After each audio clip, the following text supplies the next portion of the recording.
Hi there, it's Saturday the 17th of May and this is my haul for this week.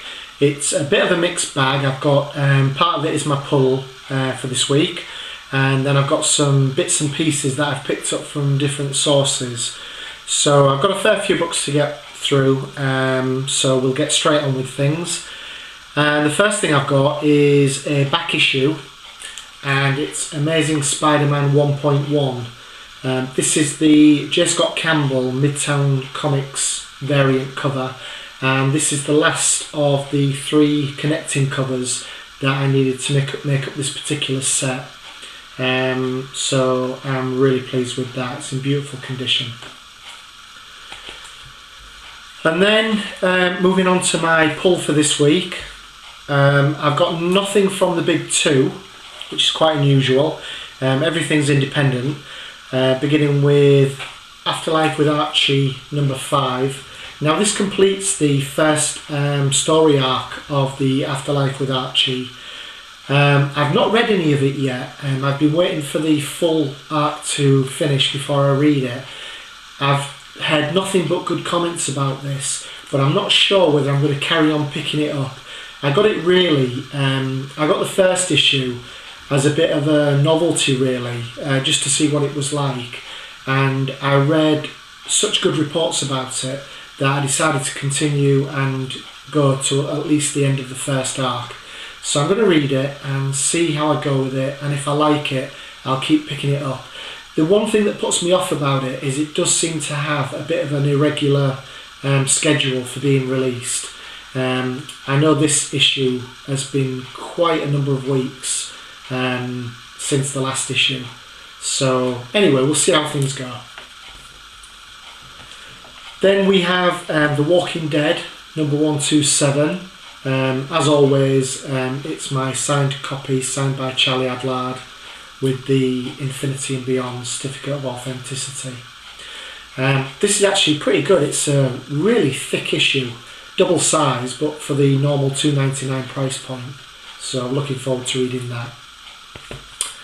Then from Zenescope Publishers, couple of one-shots which are all kind of tied into the Age of Darkness event that's going on at the moment. So we've got the Dark one-shot, and the Grim Fairy Tales 2014 annual. Picked up some back issues as well. I'm not particularly collecting this series, but I do like to just pick up copies now and again when I see covers that I really like. And this is some real old school Wonder Woman from volume 1. So we've got issue number 233.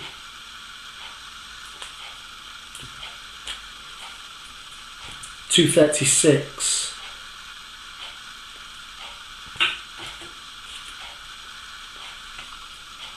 264,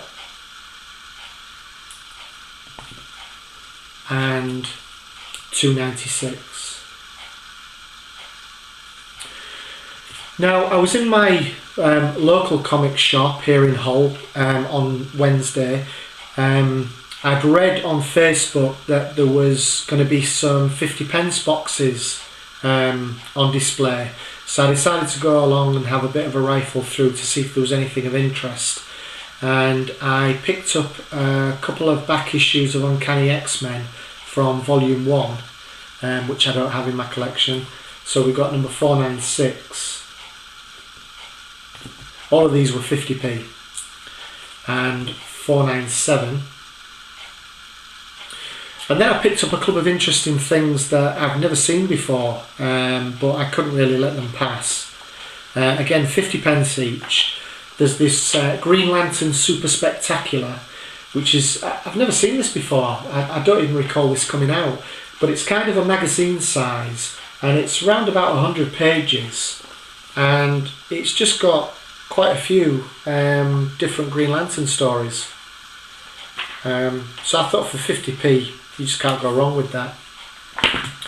And then also magazine size, this Women of Marvel Again, I've never seen this before, but 50p. I just had to pick it up. And I was assuming that this was similar to the Green Lantern that I picked up. Assuming that this was like a series of stories. There are some in there, but there's also quite a lot of articles as well.